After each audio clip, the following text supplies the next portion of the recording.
Hi everyone, it's wonderful to see so many faces here tonight for Kylea Tink's Community Town Hall. As many of you know, my name is Kristen Locke, and for the past 6 months I've been the spokesperson for the community group North Sydney's Independent. We set ourselves up back in March to find and then commit to resourcing an independent candidate whom we believed could truly represent our community's voice in Canberra. As you all know, we found Kylea some 3 months ago now, and so now I could not be prouder to be a member of Team Tink. It is then in that capacity that I am really happy to also be your host for this evening. A few things to let you know before we kick off. We'll be chatting tonight for about an hour, and our conversation will include questions directly from some of you in the crowd tonight. As always, we ask everyone to please keep your comments in the chat respectful, constructive, and on topic. We are recording this session, so if you don't want to be seen on the recording, please turn your camera off now. So let's begin. First, I'd like to acknowledge the lands on which we meet tonight, the land of the Wallumadyagal and Cammeraygal, and pay our respects to their elders past, present and emerging. We thank them for their custodianship of these lands and recognise their rights to these lands whenever ceded. Thanks for all the questions that have been submitted for tonight. Kylea wants to hear as many views and perspectives from our community as possible. At the end of the town hall, we'll let you know about our next event where, finally, hoping to step beyond the Zoom camera into real life. News about that event at the end of the town hall. For Kylea's town hall tonight, we have a special guest who is also here to answer your questions. Geoffrey Watson SC is former counsel assisting ICAC and Police Integrity Commissioner. He's also Director at the Centre for Public Integrity. Geoffrey is also a North Sydney local. Welcome to you, Geoffrey. Hi, everybody. And welcome to you, Kylea Tink. Hi, Kristen, and hi, everybody. It's lovely to see so many faces that I'm beginning to recognise now and names that actually sound familiar to me. So just thanks again to everybody for coming tonight. I know it's Wednesday night, isn't it, Kristen? Is that what day of the week it is? Yes. Yes. Wednesday night. So thank you for giving up your time to spend the next hour with us. As always, I love these evenings and I love any time I get to spend with you guys because I really start to have a better opportunity to understand the issues and the way you want them to be addressed from across our electorate. So thank you for turning up and for continuing to really be what this push to get an independent to Canberra is all about. Fantastic. Well, let's kick off properly then. So last night, the ABC aired the first part of the documentary, The Big Deal, hoping most of you have seen it as it looks at Australia's billion-dollar political lobbying industry. It's very timely we have Geoffrey here with us this evening. So Geoffrey, let me come to you with the first perhaps obvious question. Why do we need a federal independent commission against corruption and ICAC? Have we got Geoffrey unmuted? Wait 1 second. Wait, Geoffrey, wait. The saying of the year. There we are. Yeah.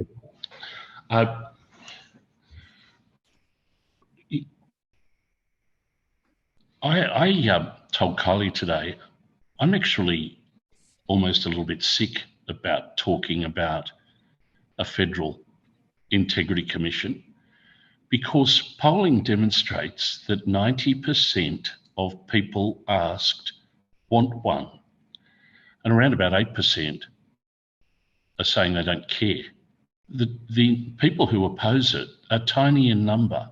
The need for it is obvious. We've never had a period like this where it's been so obvious that politicians federally are acting with impunity, knowing that there is nobody to look over their shoulder, nobody can pull them up, nobody can inquire, nobody can get access to the documents. Several times, federal politicians have been called up by the federal police and state police and have declined to assist. So we've never got to the bottom of the problem. And if you think about it, the issues come and then they go. Many of the people here listening will only remember some of these things because I revive your memory. Others like me have always got a chip on their shoulder, so they will remember them. But hey, Whatever happened to the Great Barrier Reef Fund? Everybody's forgotten about it. Whatever happened to the company which received tens of millions of dollars of contracts, and it was found out that its registered office was in a shack on Kangaroo Island? What has happened with the contracts that we let out for the management of security at Manus Island? People have even forgotten about those ones. They're all gone. The thing is that unless you get to the bottom of these things in a timely fashion, you lose control.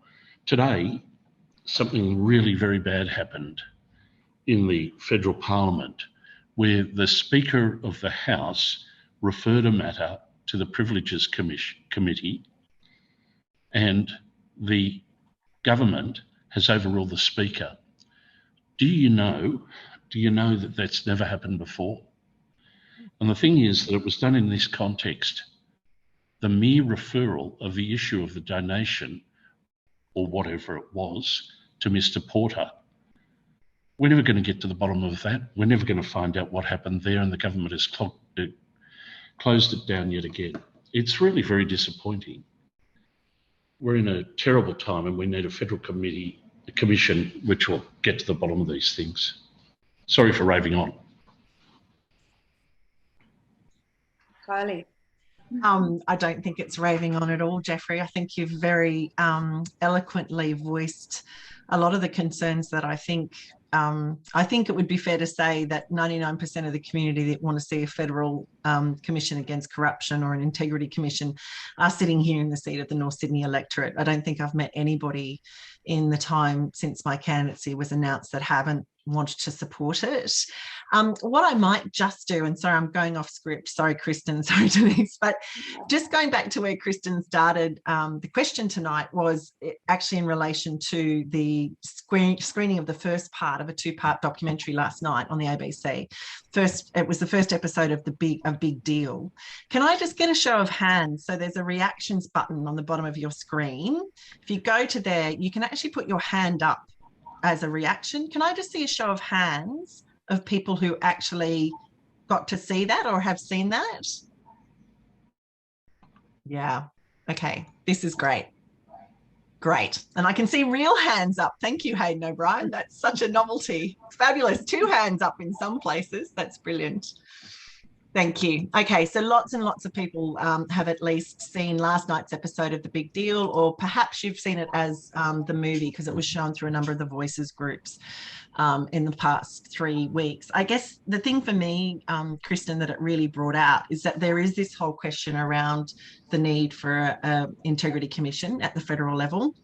And predominantly, and Geoffrey, I know this is a passion area of yours, it's really about also understanding the role of money in politics, and particularly in Australian politics.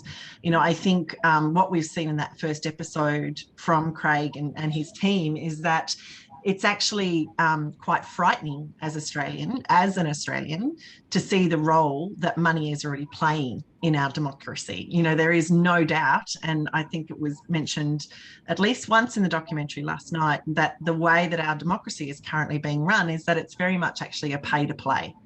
So if you have the money to buy a seat at a table next to a politician that you're seeking to influence, the reality is you can pretty much buy that seat. And there are very few provisions to stop you within our democratic framework at the moment. I believe that reform in this area is definitely warranted. You know, and in fact, having come to this area now after 30 years in business, I'm actually quite shocked by the things that I would assume as a business person would be disallowed. There's no way, you know, that as a CEO of a company, I would get away with enabling a potential supplier to my business to take me out to lavish dinners and not have to declare that in some way or shape or fashion before I award a contract. You know, I think that we need that intervention in our democratic system to make sure that everybody has a fair and equal playing ground. And Geoffrey, I might just flow back to you, because I know you actually made the point to me today that you feel it's a really important step to actually just have a maximum donation for all Australians so that we are always on an equal field. And when you saw Dastyari speak last night, those who did, you get the impression, if you speak to the politicians, most of them will tell you, we're very, very happy to go under a system where there are caps on both spending and donations. They'll do that. Everybody's terrified of third-party participants, third-party promoters. I always, in this instance, say you look at the Minerals Council on behalf of the coalition, or you look at the trade unions on behalf of Labor. The thing is that the third-party participants in the election are far, far more difficult to control.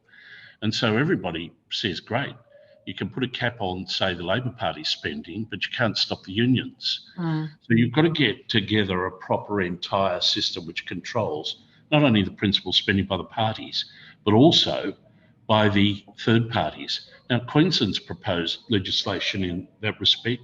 New South Wales has got very good legislation in that respect. The weakest laws in the entire country are federally, and they, in fact, really have no limit at all. At the last federal election, Mr. Palmer spent $63 million. Some of the accounts say that it's more than that, on what I say was a third-party campaign. He was a third-party campaigner. Third-party campaigners normally don't try and get themselves into Parliament. They try and promote their favoured party. Mr. Palmer's campaign took that role. He might have thought he might have won one Senate seat in Queensland, but he couldn't conceivably have thought that he could win lower house seats anywhere in Australia. The fact is that he was willing to spend $63 million because he can afford it. That just demonstrates to you just how broken the system is. But, you know, this is truly a passion of mine. And I'm just going to say something now because it's a really bad influence. The broken system of donations, where influence is purchased by donors, actually cements the worst aspects of concentrating the power in the two-party system, so that donors don't donate to independents.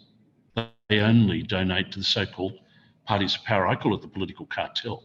I've been involved in inquiries where we looked at the way in which major businesses donated, and several of them have got a strong policy of donating a lot of money, but they say we donate it equally, meaning 50% to Labor and 50% to the coalition.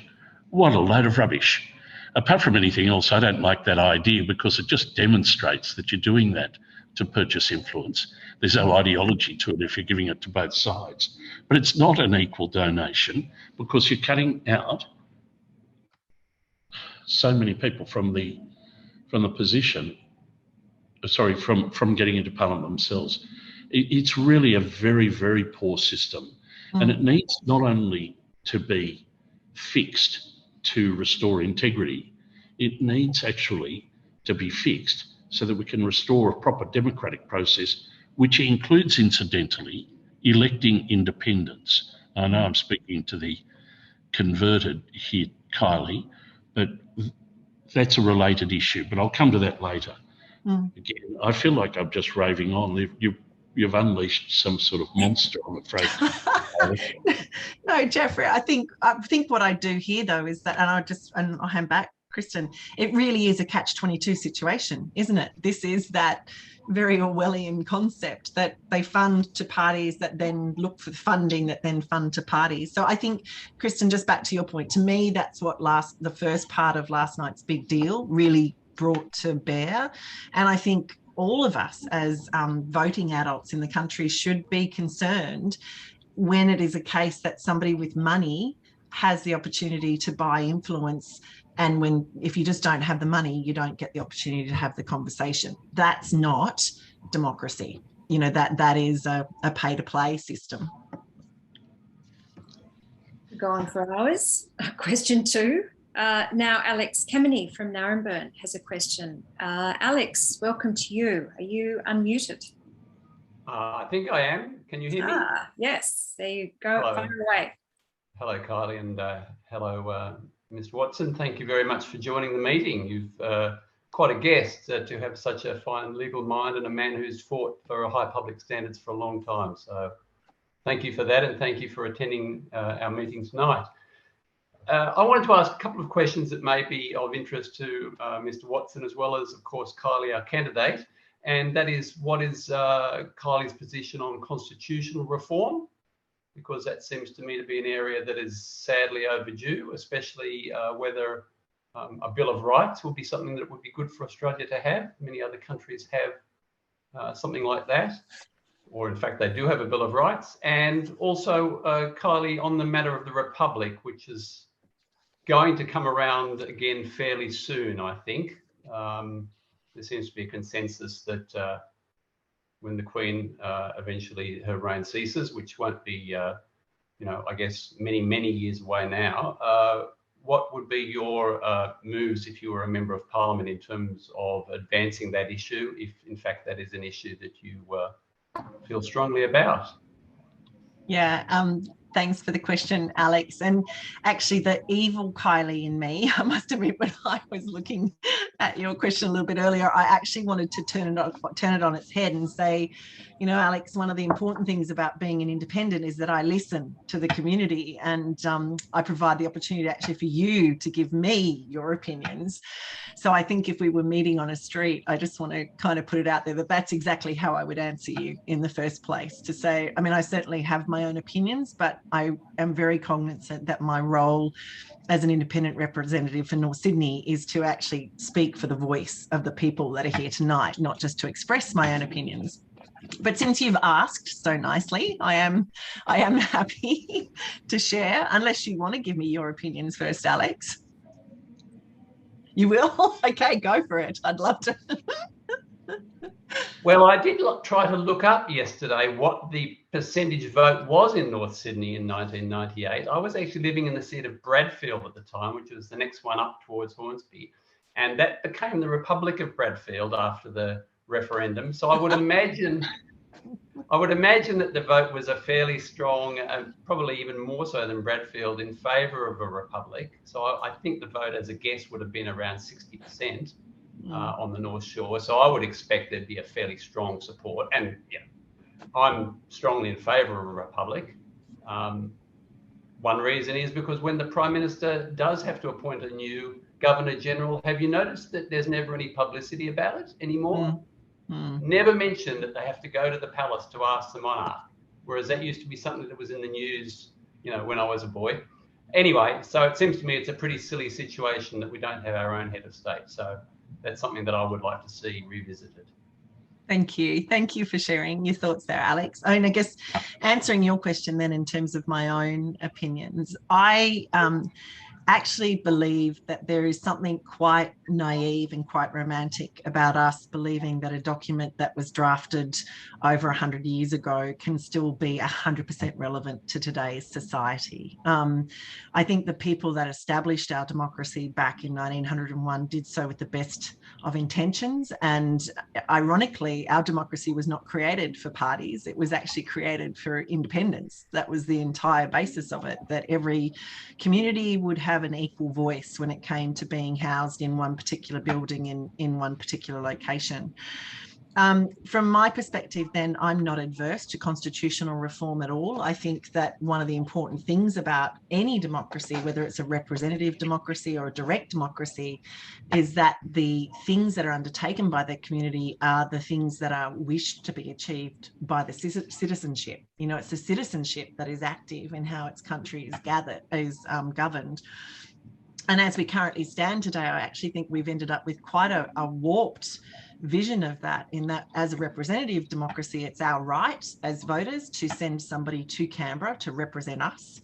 We do so with a sense of good faith that the person that we've selected, speaks in the way we want them to speak and advocates in the way that we want them to advocate. But what happens these days is that they sell us on what the opportunity is, and then they get to Canberra, and because the majority of them then fall either into one of the two major parties, their voice actually becomes subsumed by the party politics, and our wishes as an electorate, actually, if they don't align with the party wishes, get pushed down the chain. So I think constitutional reform is definitely something we should be open to, because I think as a society we do our best work when we acknowledge that as humans we are constantly learning and evolving and trying to better ourselves. Australia is an incredibly vibrant and diverse country. And to your point, I actually think Australia would do well if we recognise that we're not 200 years old, we're 60,000 years old. And in fact, part of being able to reconcile ourselves, I believe, to the entirety of our nation's history is being prepared to grow up. And, I guess if you humour me, I am a mother. I have, 3 teenage children, and I know it's really important as you raise kids that you provide them with a framework that they can grow and learn. But ultimately, your job is to send them into the world as their own complete human being. Yeah. And in that context, I think if we want to be quite, I can't think what the word is, but nurturing, we might assume that maybe England considered itself at one stage our mother, and it sent us forth to establish another community. I think we're now old enough and grown up enough to recognise that we need to be able to stand and be our own entity and have our own sovereign personality. So yes, I have a great deal of respect for Queen Elizabeth. I think she has carried herself very well in her role. Do I feel like she's my queen? No. Do I feel like she's a queen for Australia? No. And to be honest, we didn't get a Christmas message this year. And I was like, oh, we no longer warrant even a Christmas message from the Queen. So I think it is time, that I agree with you. I think the time is right, much like many other things we're currently facing now. It's an opportunity for us to step into our own place and space. So if that was something that came up in my term and, once canvassing the entire community, it became evident that that was a case that the community wanted made in Canberra, then it would be my very great privilege to go to Canberra and argue that for North Sydney. Geoffrey, it's not really your area, but would you like to share your views on that one? I'd love to. Thanks for unmuting me. It seems like one of the fellows at work has put on loud music, so excuse the background noise. But just while Kylea was speaking, I dragged out my copy of the Constitution. Can I just remind you some of the features of it, which are really quite bizarre? You do realise that in the definition of the states, New Zealand is included, but not Western Australia. It was only contingent that Western Australia would be involved. There are a whole lot of things which are massively wrong with it, one of which we're hearing about day after day after day. Why were rivers, when you think about it, rivers which ran through the colonies, think about the Murray-Darling Basin, why were they excluded? Why wouldn't that be something which lay right at the heart of a federation, that it would control, the federal government would control that waterway?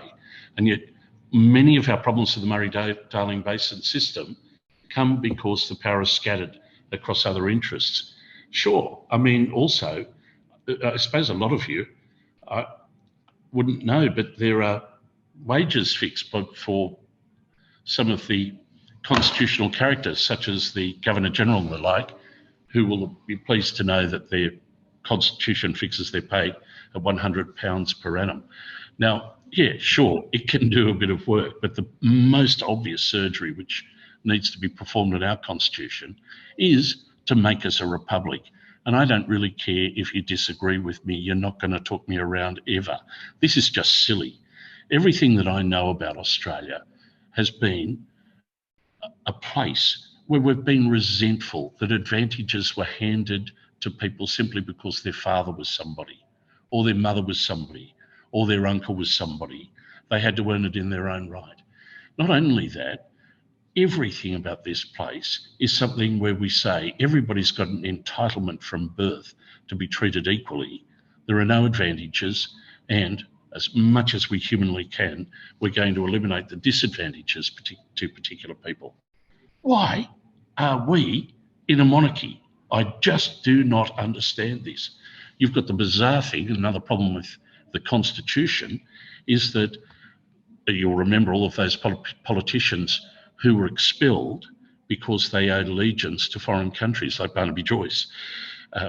One thing I'll say about Barnaby Joyce is I never thought him a traitor.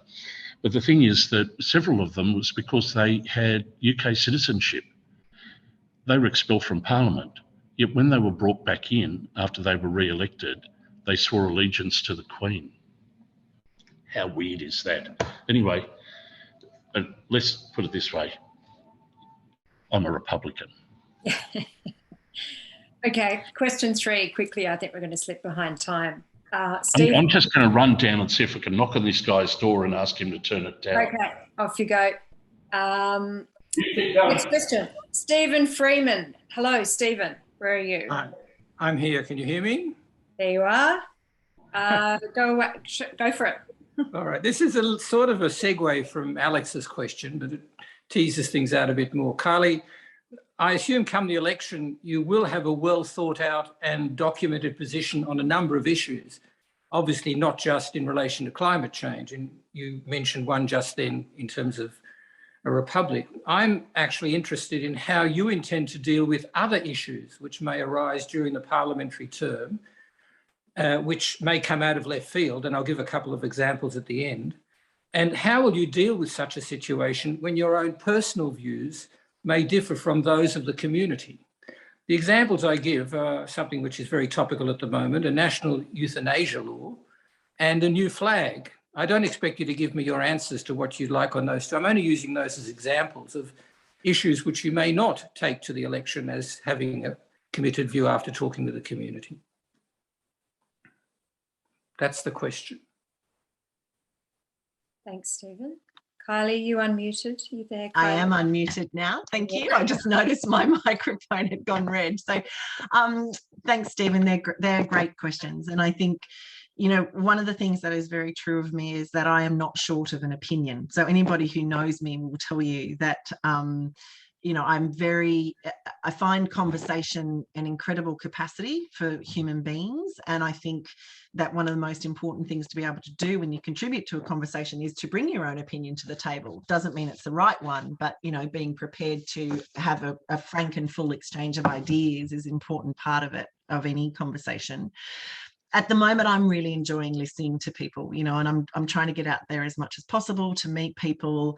I'm encouraging people to reach out to me. You know, I'm very up for a walk or a coffee or a whatever. I've talked to the young Indies about a beer in the pub, or I've talked to some younger mums about a wine in a wine bar. You know, how do I connect? But to answer your question specifically, I think there are a number of mechanisms that I will look to bring in to my day-to-day operations to ensure that I am constantly checking back in with the community. So at the moment, we're looking at updating the website even as it currently exists, so that as we're developing policy positions as a community, everybody is alerted to the fact that that policy is under review, and then inviting people to actually have their say through our website. So share your thoughts with me, provide me with information you might want me to know, reach out to the team and let us know if you have a particular area of expertise.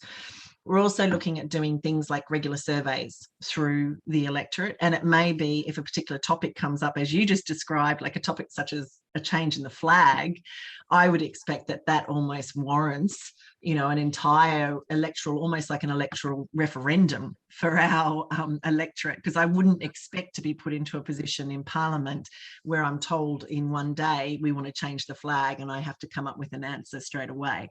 My response in that situation would be, well, that's something I need to take back to my community, and I need to canvass that within my community to see how people feel. To me, I understand what you're saying in terms of, you know, when caught on the hop, how will I respond? And I guess my answer to you as a member of the electorate is that I'll respond in a way that is consistent with my values. And so my values, my core values are, I really do value integrity. I think it's really important that you walk the way that you talk. I value transparency. So I would hope, I commit to, as your representative, you will know who I'm meeting with when I'm having electoral meetings. You will know the bills that are being put in front of me as your representative that need to be considered. You'll know where I am leaning towards in terms of answering those, and there will be an opportunity for you to give me your feedback on those. I believe in honesty, and I believe in humility. So if I get it wrong, I hope you will forgive me, because I'm not going to be afraid to come back to you and actually say, oh, I think I got that one wrong, so I'm going to fix it next time. You know, I've now learnt this new piece of information, and it's time that our position was updated as an electorate. I would hope that if I am the candidate for, you know, our amazing electorate, I would actually really hope that the way that I am that candidate is an extension of how you see me today.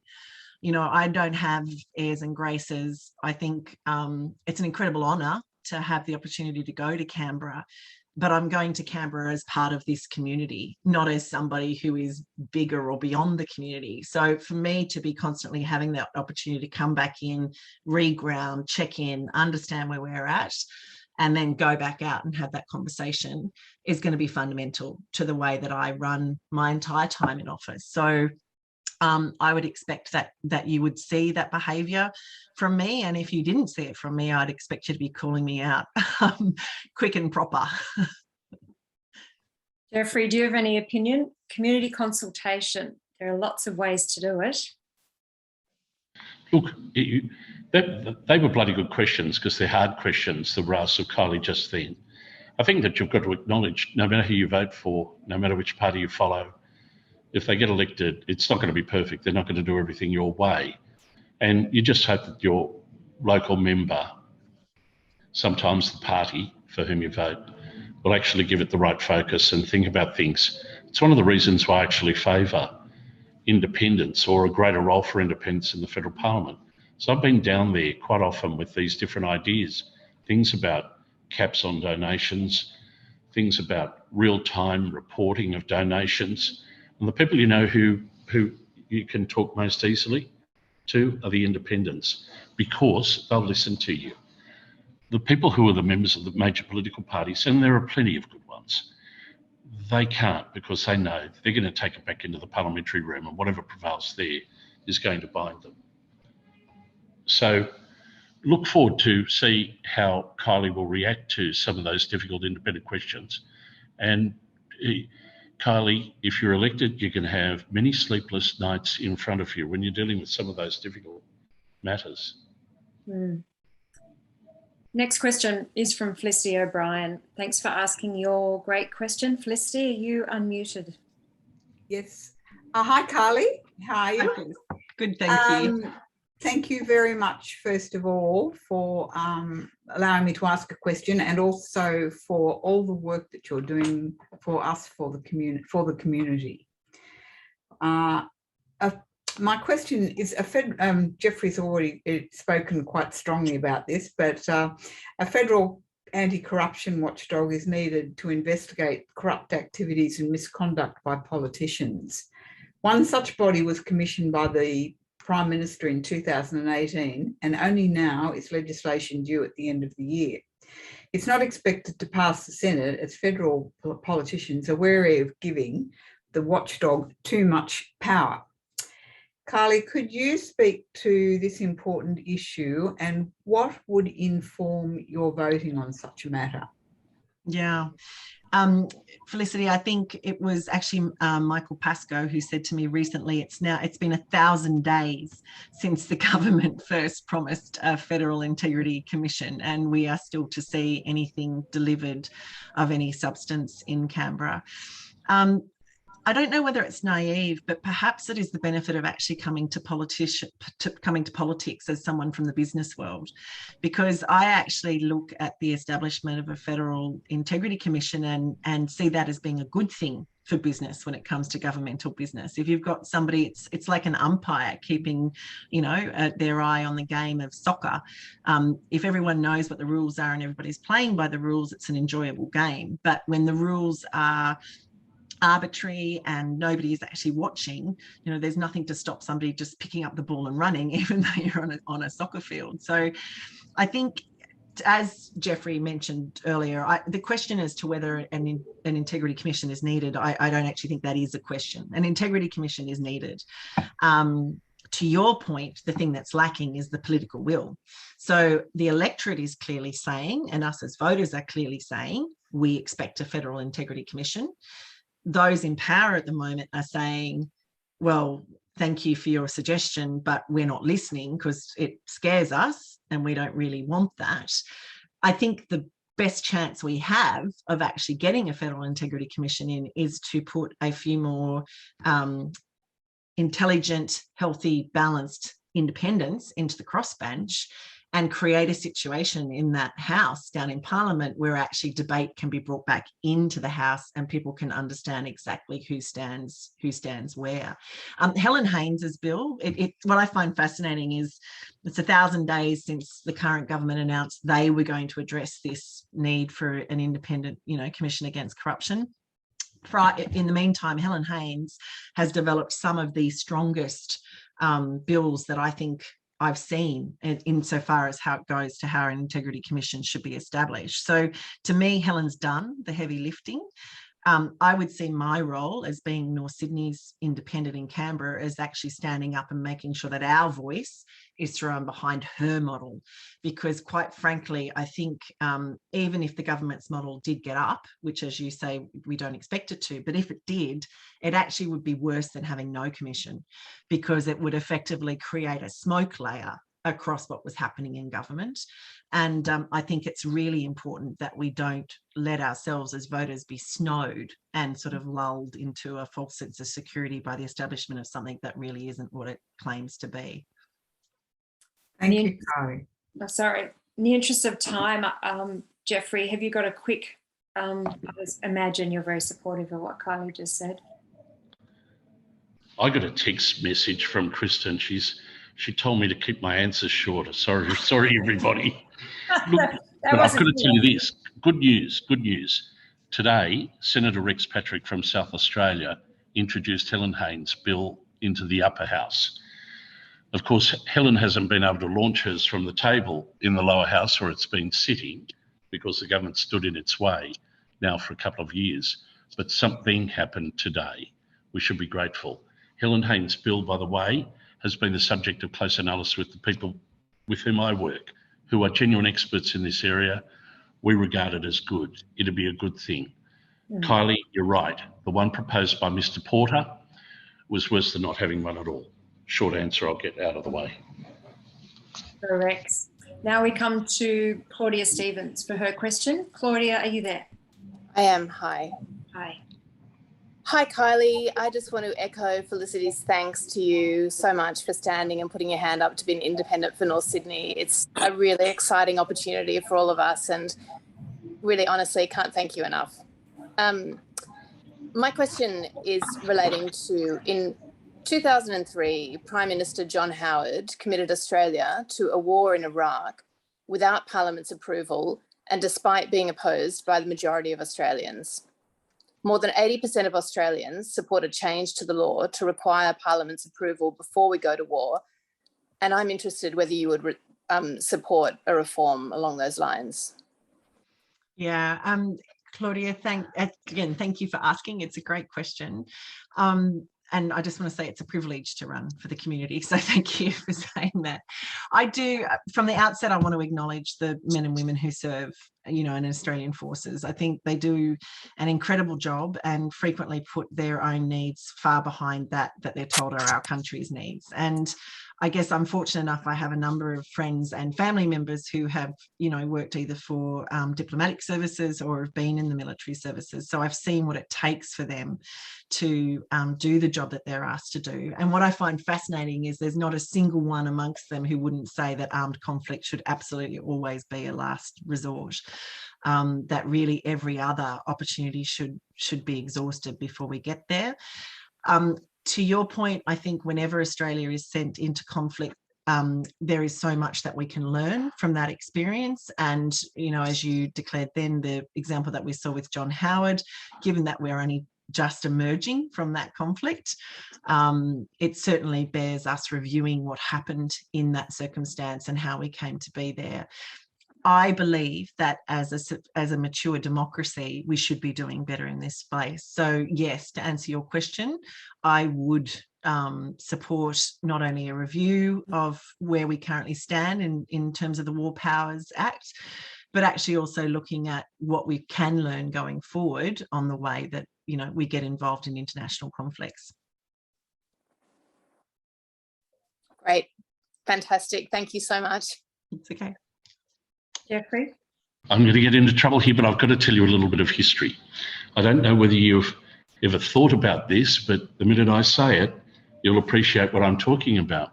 When the Parliament House was first planned, it was planned to look across Lake Billy Griffin at a particular place, the War Memorial. And the idea was that it was the opportunity for the politicians to pause and think about how, or the consequences of their decisions of that kind. Second piece of history, it's quite interesting. Australia never declared war on Nazi Germany or upon the Japanese in the Second War. What happened was, the way that the law was interpreted at that time, Menzies simply announced the war because England or the UK had announced the war and we followed in. This question about whether or not these decisions should be made at an executive level or whether they should be made at a parliamentary level has been going on forever.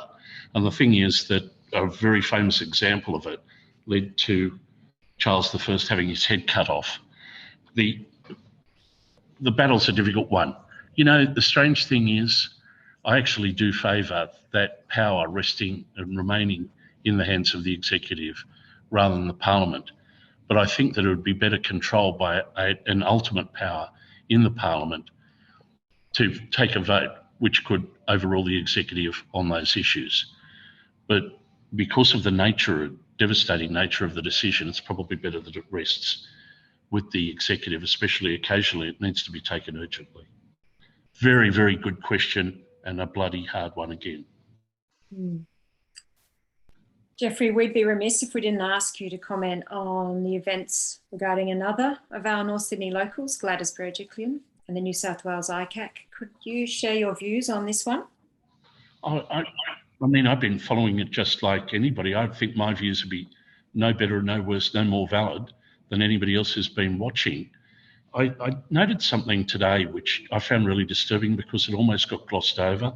If people saw the memo, which is now being called the sus memo, because the advisor to Mike Baird had described the proposal as sus, it actually had a reference on it suggesting to Baird, advising Baird that the project be rejected because the money could be better used in a marginal seat and that the seat of Wagga Wagga was safe.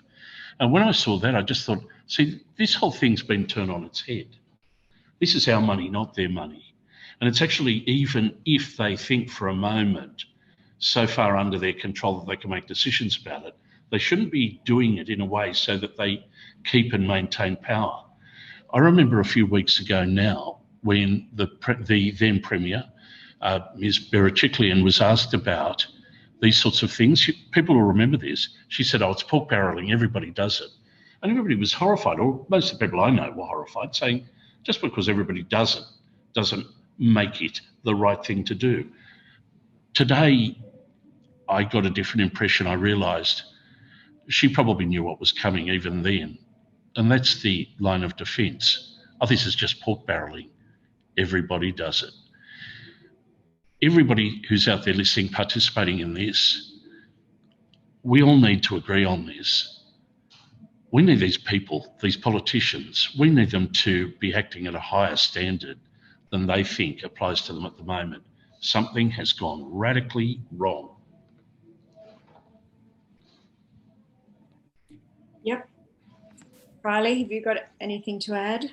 Oh no, just to echo actually, just what Geoffrey, to echo what Geoffrey just said, I had to stop the television news and rewind it tonight when I actually heard them reporting that really this, whatever's happened in this particular situation couldn't be classified as being corrupt because it was actually just pork barrelling. And I just, as I heard it, I was like, did they just say that? And so I had to rewind it and check it. I checked it twice before I finally accepted that that was what they were really saying. They were actually saying that, well, this doesn't really count because some level of lack of integrity in the process is expected. So therefore she hasn't been, you know, it hasn't been that bad. It's just been a minor slip. So no, I think, you know, Geoffrey sums it up beautifully. And I think we all agree we can do better, we should do better. And it's the political will to do better, to break this system apart. We created this system, yeah? We voted these people in. This is a government of our creation. We have the power to remake it. And that's what I find so exciting about being an independent. Excellent. Next question's for you, Kylie, from Liz Tay. Liz, are you there? Yes, I am. Hi, Kylie. Thanks for Hi, taking Liz. the question. I've got another question here about your consultative approach to policymaking. I know we've had it already. I love how you said you'd shape your policies around the views of the community, but I think that makes it even more important that we make sure that every single voice is fairly represented. So my question is around how you ensure that all the diverse voices are heard. We've got 45%, I think, of North Sydney residents born overseas, and about a third of us speak a language that's not English at home. So how do you plan to do that? Yeah, Liz, I think, you're right. One of the things, the reason I love living in North Sydney is that it actually is a really diverse and vibrant community, and that creates an opportunity to get out there and be with people who think differently, perhaps from the way, that you were fundamentally raised. I think the importance of me as a candidate for North Sydney is that I speak for everybody in North Sydney. And for me to be able to do that, I have to be prepared to get out there and listen and engage in conversations and learn. I can't, this is an incredible opportunity for me, and one that we're already actively working around, whether it's the expansion of our team at the centre of the campaign to make sure that we've got as many diverse voices as we can around our table as we try to pull this all together. When the voices aren't there, it's about us getting up and going out and finding a way to initiate that conversation. And, I want to acknowledge that sometimes it's not easy to have those conversations, because it's not necessarily easy for those communities to feel like they can reach out. In this particular instance, I'm really, really committed to reaching in as much as people have to do to reach out. So that's kind of the stance I'm going to take, is to just keep seeking to understand, seeking to have a conversation, seeking to listen, and then bringing that information back in and coupling it, because at the end of the day, we're all North Sydney-siders and we all live in the same place and space, and it is a great place to live. Thank you. Geoffrey, you got any thoughts on that one? It's pretty hard to represent everybody, but you're muted, Geoffrey. There you go. I don't think I can usefully add to that, except to say this. That was a good question, Liz. Isn't it a pity? You even have to ask it. It's 2021 and we even have to ask the question. We shouldn't even need to be talking about it anymore. But Liz, I agree, we do. And anyway. Yeah. Yep. We shouldn't have to ask it. Final question 8. We're up to. The final say, quite rightly tonight, goes to one of the young indies, and it's from Daniel Masciantonio.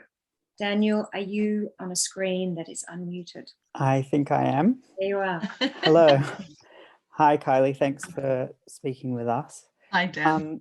Today, a lot of young people have a pretty skeptical outlook on politicians and politics, which means sometimes a lower level of engagement and optimism among young people when it comes to the importance of things like elections and voting.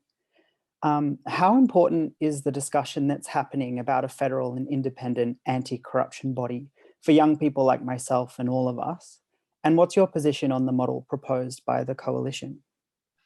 Yeah, Dan, I think that there is no truer saying than trust is hard earned and easily lost. And I think it's interesting that, you sit in your place and space and say that you feel there is this level of discontent and doubt amongst the younger generation when they look at politicians. Interestingly, I don't think it's just within the younger generation, and I'm actually watching, the comments come up on the side, and I've seen, a comment just recently saying, I feel like I'm always hearing politicians say, what does it say? We will govern for everyone. Richard has offered it, saying, the victory speech is always that we will govern for everyone, and he doesn't want to hear that again. I fear we'll hear it again. So I don't think it is just a young generation. I think that this is actually something that is endemic across our community. I think we have lost trust in our political system as voters because we feel like our voting voice is not being represented in Canberra. So I understand, as someone wanting to represent everyone, that I have to earn your trust. And the only way I'm going to be able to do that is to walk the talk. To your point, why is it so important to me? Because I guess, and if I can, don't think I'm daggy, but I'm going to try and speak in a more appropriate language. You know, I don't want to be known as the generation that skipped out and left you guys holding the bill. I don't want us to have had a massive, you know, party in a room somewhere in some amazing hotel, and then we basically check out and go, oh no, the guy coming behind me is going to pick this up for us, because that's you guys, and that's not fair. You know, I think that the only way we can tackle the issues that we're currently facing as a community is to address them as a community. And yes, we will have different ideas and opinions.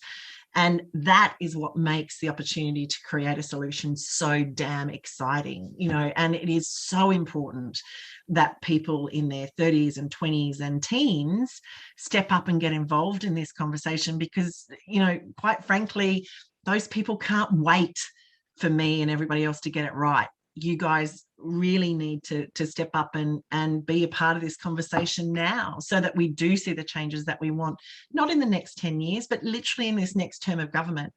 And the really exciting thing about an active democracy and an active citizenship is that we can do it. You know, it literally, change can happen in the space of 3 years if we determine that that's the political will we have, and that's what we want to see happen. So I think my response to you is integrity is fundamental in any role. I think in the highest office in our country, it should be at the heart of everything that the people who sit in that building do. Transparency is key to that. And, you know, my undertaking to you would be that I will walk the talk. And if I'm not walking the talk, I would expect it to be held to account by you guys, not once every 3 years, in the moment. I would expect to have the mechanisms in place that we can feedback. Thanks. Yes. Daniel, don't get disillusioned yet. You've got plenty of time to look forward to getting disillusioned. The point is this, that I remember where I went around to vote in a state election. It was when Mr. Yemmer was re-elected. I think it was 2007, and there was a young woman behind me in the queue with her parents who was voting for the very first time in her life. And so she was quite excited about it. I was saying to her, don't take it for granted. You only have to go over to Fiji to see that things can fall apart very rapidly. Don't ever take this for granted.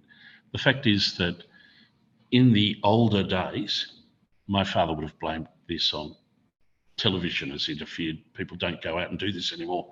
But people did go to actual town hall meetings and speak to their politicians, so that there was actually an interaction between them. And they were known, and that's how they got elected. And they weren't driven down by the party political system. Now they are. Oh, Daniel, I'm trying to think of something positive to say, but I'm failing. Just say Kylie's name, Geoffrey. Vote Kylie. There we are.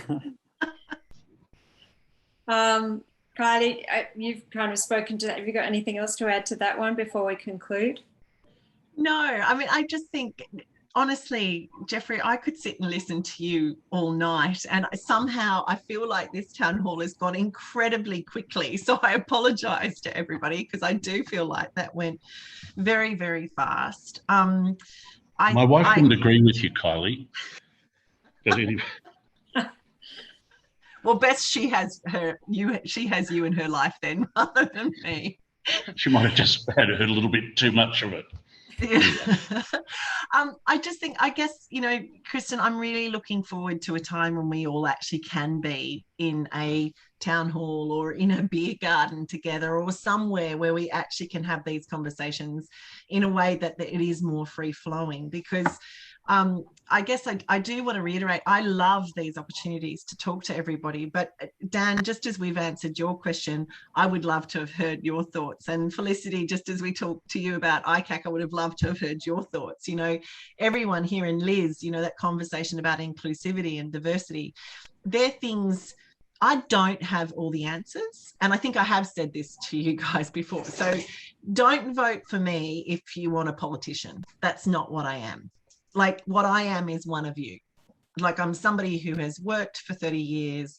I've raised a family here. My kids go to school here. I'm going to get really emotional. And I'm doing this because I believe we are better than what is currently being presented of us in Canberra. And I honestly believe the only way we can bring that change about is by standing up and saying, you know what, we're prepared to be counted. So I am prepared to put myself out there, but it's not because this is about me. This is about us. And so, you know, Dan, without your support, I won't go. So just be warned, I'm going in there with you well and truly on my right-hand side and everybody else tucked in around me. Because if we don't stand up now, and I feel this, I don't know what it is about this time in my life, but I honestly feel this. If we do not stand up now and take control of this situation, it's at a tipping point that we won't be able to regather it. And I don't want to have to look my kids in the face in 10, 15, my grandchildren in the face in 20 years' time and just say, that happened on my watch because I thought somebody else had it in hand. I thought somebody else had it under control. They don't have it under control. But what I love is that this electorate is full of clever, ingenious, compassionate people who are at that point of saying, enough, we want to be heard. Not through any party filter, we just want to be heard in and of our own voice. So it would be my privilege to be your community voice. Thanks everyone for all the questions. What an interesting discussion. If we could just add another 3 hours. Thanks Geoffrey Watson for getting involved. If you got any final comments, Geoffrey, for the evening? I seriously mean this. I think that people of North Sydney would be better off with an independent voice rather than a person from a political party. I truly think that.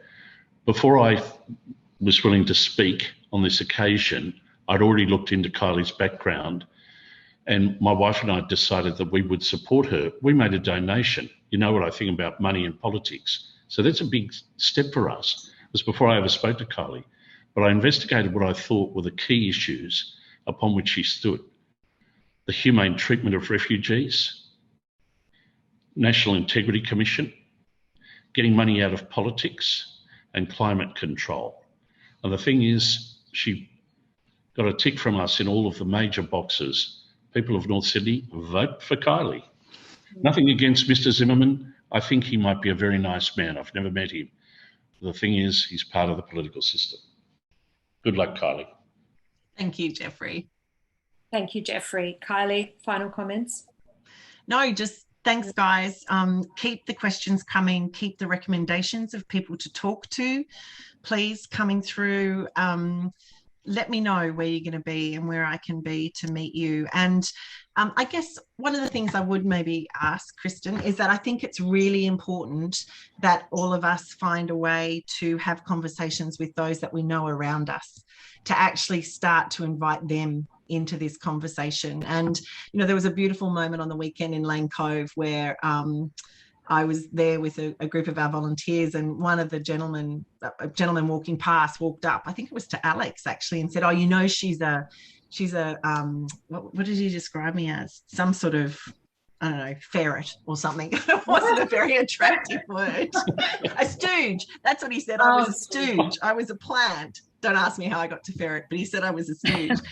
And anyway, Alex turned to him and said, well, she's not. She's really not. Come and talk to her. And I think that's what I want to do. I do want to talk to people, and, you know, please, let's make those opportunities happen. And please, you yourselves, you are Team Tink. We are all Team Tink. Get out there and talk to people and tell them what we're about. Invite them in. They don't have to agree with us straight away. They just have to know that their opinion matters and their vote matters. And if they join us, their vote will matter. That's the difference between an independent and a party campaign. Yeah. So everyone, you can reach the team and Kylie at info@kylietink.com.au. There are real people behind that, even though it says info at, they're actually great people behind that, picking those messages up. Thank you, Kylea Tink and Geoffrey Watson SC, and of course, a special thanks to all the great questioners tonight. As the COVID restrictions decrease, I'm pleased to say our next event will be in real life in early November to coincide with COP26. Yes, real touch, real people. Final details are still being confirmed though, so watch the newsletter for further information. And if you don't subscribe to the newsletter already, please follow the link being placed in the chat or go to the website. So, and also thanks to everyone who's donated to help Kylea get to Canberra. For those who'd like to support Kylea in this way, there's a QR code on the screen. I think we're all used to those by now. All donations are used to fund a huge range of items, from office to advertising. So thank you, everybody. And that's pretty much it for the night. And Kylea, good night. Thank you, Geoffrey. Good night, everybody. Take care, and we'll see you soon. Thanks, Geoffrey. Excellent.